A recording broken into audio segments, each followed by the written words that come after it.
Bonjour à tous, c'est Wassim Bendela et bienvenue à vous dans Afterlife Labs. L'enfer semble se déchaîner sur les marchés financiers à mesure que le coronavirus se propage et paralyse notre économie. Les mesures de confinement et les fermetures de frontières ont freiné et l'offre et la demande. Le chaos du mois de mars a touché absolument toutes les classes d'actifs. De nombreux investisseurs sont dans une période de peur, d'incertitude, de confusion, et personne ne sait combien cette phase léthargique va durer. Aujourd'hui et pour la première fois, je vais parler d'investissement, dans ce contexte très particulier et très risqué. Qu'on se le dise tout de suite, je ne suis ni analyste financier, ni expert en management de fonds. Ce qui suit n'est pas une invitation à jeter vos euros durement gagnés dans les différents actifs que je m'apprête à aborder. Ce qui suit n'est que mon opinion personnelle et mon humble analyse de ce qui se passe en ce moment sur les marchés et comment ceux-ci sont susceptibles d'évoluer dans les prochains mois. Pour ça, je m'appuie sur l'analyse de plusieurs investisseurs comme Nick Maggiulli ou Anthony Pompliano. Je suis également le marché des cryptos depuis plusieurs années, notamment car c'est mon travail principal, et j'apporterai donc ma vision sur le Bitcoin face à la Corona-crise. Mais avant toute analyse, faisons le point sur la situation actuelle. Où en sommes-nous ? Tout d'abord, du côté des actions, en un mois, le S&P 500 et le Dow Jones sont respectivement baissés de 30 et 25%. Le CAC 40 a perdu près de 40%. L'indice de la peur, le VIX, a dépassé son pic historique de 2008, inscrivant un nouveau record à 82 points le lundi 16 mars. Quant à l'or, valeur refuge par excellence, son prix a baissé de 8% par rapport à son sommet local de 1700 $. Et le Bitcoin aussi a suivi le marché des actions dans son plongeon et a baissé d'environ 40%. Le 7 mars, un Bitcoin valait 9000 $, il se trade aujourd'hui à 6000 $. La vague vendeuse a donc tout emporté sur son passage. Alors d'accord, tout a baissé, mais où seront les marchés dans 2 ans ? Pour moi, la réponse est assez simple. La valeur de ces actifs va augmenter et les baisses actuelles sont une excellente opportunité pour prendre position. Comme toute prédiction, la mienne repose sur des hypothèses. Numéro 1, nos gouvernements seront à la hauteur et utiliseront les outils à leur disposition pour faire face au choc exogène du coronavirus. Et c'est un postulat très important, car il faut savoir que les dirigeants américains n'ont actuellement aucune idée des futures conséquences de leurs actions du quantitative easing et du airdrop de billets. Ils ont pris des décisions dans la précipitation et il n'y a pas eu de discussion sur l'impact socio-économique à long terme de celles-ci. Et la deuxième hypothèse, c'est que le prix de certaines actions n'atteindra pas 0. C'est-à-dire que les entreprises associées à ces actions ne feront pas défaut. De manière générale, les actions étaient déjà surévaluées, comme en témoigne le ratio Price and Earnings to Growth, qu'on appelle aussi PEG. Il se situe à son plus haut niveau depuis que Bank of America a commencé à traquer cette métrique en 86. Alors partant de là, y a-t-il des actifs susceptibles de produire de meilleurs rendements que les autres ? Avant de répondre à cette question, il est important de comprendre qu'une raison supplémentaire expliquant la baisse des actifs tient dans le fait que le dollar américain est en train de se renforcer. Nous vivons une crise de liquidité, et les valeurs refuges ne jouent plus leur rôle, c'est le rush vers le cash. Dégager du cash rapidement est devenu la seule préoccupation des investisseurs, afin de faire face à la multiplication des appels de marge. Les investisseurs vont donc en priorité leurs actifs les plus liquides, et c'est ce qui explique en partie pourquoi l'or a également chuté et a accompagné la chute du S&P. Quand tout le monde se rue sur le dollar, celui-ci se renforce. Au fil du temps cependant, le dollar devra être affaibli pour que les marchés se stabilisent et finissent par se redresser. Comment ? En inondant le marché de liquidités qui dévalueront le dollar. Alors une fois qu'on a cet élément en tête, l'élément étant que le dollar se renforce, on peut à présent passer à l'analyse de chaque classe d'actifs. Sur le marché des actions, c'est le chaos. Les variations quotidiennes dépassent régulièrement 5% avec des fluctuations intraday d'ampleur encore plus importantes. Dans ce contexte, il paraît pertinent de séparer les actions en 2 grands groupes. En 1, les entreprises fortement impactées par le coronavirus. Les secteurs les plus touchés sont évidemment l'hôtellerie, l'aviation ou la restauration. À titre d'exemple, l'action Marriott Hotels a perdu 50% et United Airlines a perdu 75%. La grande question pour ce groupe d'entreprises est de savoir si A. Elles peuvent survivre à plusieurs mois sans revenus, B. Si elles devront déclarer faillite, ou C. Si le gouvernement interviendra avec un plan de sauvetage de l'industrie. Le grand risque ici est que ces entreprises fassent faillite, car la plupart de leurs revenus se sont évaporés. Mais si elles tiennent, les meilleurs rendements sont susceptibles de provenir des actions qui ont le plus baissé. Pour illustrer ce point, regardons du côté de United Airlines. L'entreprise est passée d'un cours à 80 $ début 2020 à près de 20 $ aujourd'hui. L'entreprise a pourtant dégagé 3 milliards de bénéfices en 2019. Mais la société avait pour habitude de racheter ses propres actions dans des opérations de buyback. maintenant ainsi artificiellement son cours boursier. Elle se retrouve donc aujourd'hui dans la difficulté et son sauvetage potentiel par l'État créera sans doute un débat orageux mais légitime dans l'opinion publique. Personnellement, c'est pas le genre de pratique que je souhaite supporter. Je vais plutôt regarder du côté des entreprises qui ont de grandes chances de redémarrer cet été et qui ne souffrent pas de gros problèmes de fonds propres.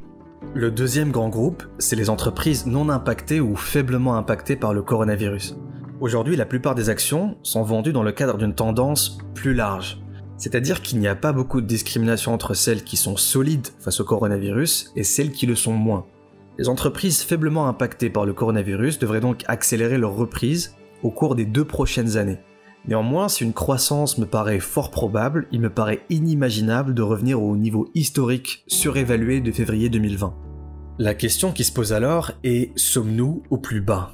Personne ne peut prédire l'avenir, et tout dépend évidemment de la réponse de nos gouvernements et de l'efficacité des mesures prises. La récession est un scénario déjà acté. La question est maintenant de savoir si ce ne sera qu'une récession ou si elle se transformera en dépression. Nous suivons tous avec effroi ce qui se passe en Italie, la Lombardie a 10 jours d'avance sur New York. Alors comment les États-Unis vont-ils réagir à la crise ? Comment Wall Street va réagir lorsque les mesures américaines seront plus extrêmes qu'elles ne le sont aujourd'hui ? Pour le moment, ils sont en train de déverser des milliards sur nos têtes, ce qui va enrichir les rentiers et gonfler la bulle sur les actions.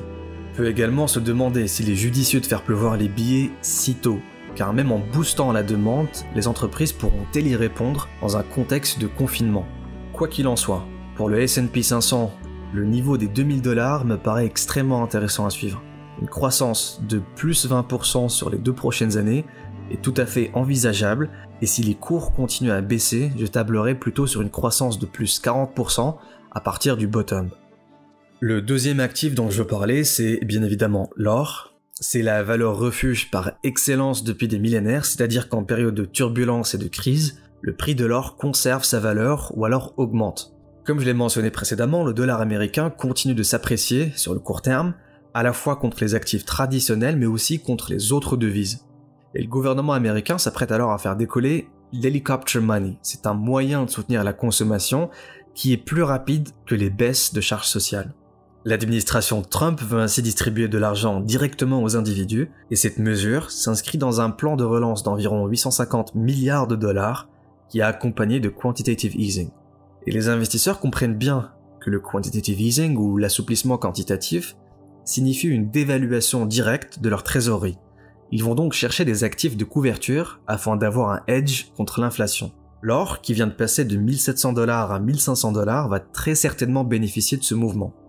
Il est tout à fait possible qu'il flirte avec le niveau des 2000 $ durant les 2 prochaines années, voire qu'il les dépasse allègrement. Cependant, l'or est relativement stable dans le temps.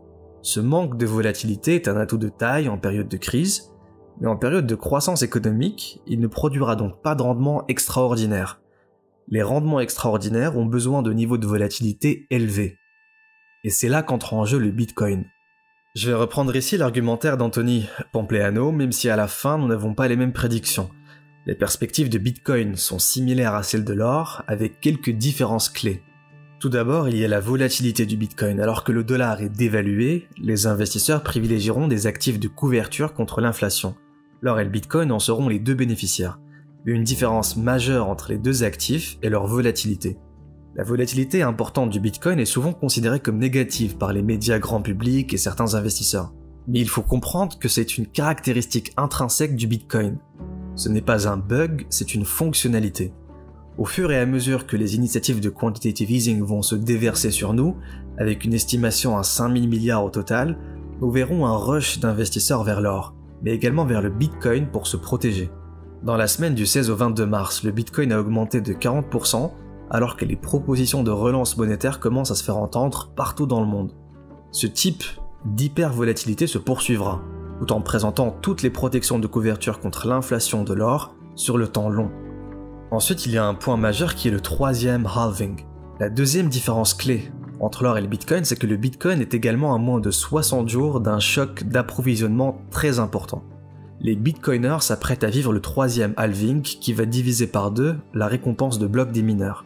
Dit autrement, il y aura de moins en moins de Bitcoin émis au fil du temps.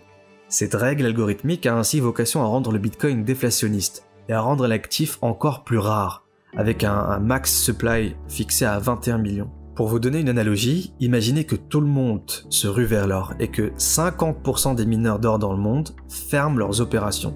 Et bien l'actif refuge devient alors encore plus rare. On peut ainsi s'attendre à un choc de demande positif qui se produit presque exactement au même moment qu'un choc d'offres négatif, qui est peut-être déjà pricé dans le prix du Bitcoin ou pas, il y a débat là-dessus. Pour ce qui est de mon sentiment, je pense qu'il y a de grandes chances que le Bitcoin replonge, mais je reste persuadé qu'on reviendra au moins au niveau des 10 000 $. Cela présente une opportunité de doubler son investissement sans effet de levier, tout en se protégeant de l'inflation à venir. Perso, je table sur une range d'achat entre 3 000 $ et 4 500 $. En ce moment, le S&P 500 et le Bitcoin sont très corrélés, mais j'imagine que les deux vont finir par se découpler dans les semaines qui viennent. Et je pense que ça ne devrait pas prendre plus de quelques jours d'action de prix intraday non corrélées pour conclure que le S&P 500 et le Bitcoin ont divorcé. Et c'est ce que je vais personnellement surveiller. Alors pour conclure, je dirais que la récente agitation du marché a présenté une opportunité d'investissement très intéressante pour les investisseurs qui disposent de liquidités. Je pense qu'il y a des opportunités à saisir dans toutes les classes d'actifs, selon son profil risque, et en postulant que nos gouvernements vont réussir à éviter une dépression. Mais si certaines actions et l'or vont bien se débrouiller, je pense que le Bitcoin est plus attractif, car il présente le meilleur compromis risque-récompense et qu'il va surperformer sur les 2 prochaines années. Alors pour synthétiser, à court terme, il y aura encore de la baisse. Je peux me tromper, mais je vais surveiller la corrélation S&P et Bitcoin de très près. À moyen terme, je n'ai aucune idée de ce qu'il va se passer. Plus d'informations nous permettront d'y voir un peu plus clair. Mais à long terme, sur 1-2 ans, je suis très bullish Bitcoin. L'environnement inflationniste dopé à l'helicopter money peut ouvrir la voie à un avenir radieux pour le Bitcoin. Et avant de finir, je rappelle que ceci n'est que mon opinion personnelle et que je ne suis absolument pas en mesure de prodiguer des conseils financiers ou de prédire l'avenir. Faites vos propres recherches, informez-vous et n'investissez que ce que vous êtes prêt à perdre. Je compte très rarement écrire des articles comme celui-ci. Dans le prochain épisode, je vais comparer les réponses des différentes nations face au coronavirus, et oui, encore ce fichu virus. Mais ce sera l'occasion d'introduire un nouveau modèle de pensée, Live Players and Dead Players, et de l'appliquer au contexte actuel. Alors restez chez vous, puisqu'on est incapable de gérer la crise à la coréenne, et à très bientôt sur After Life Labs.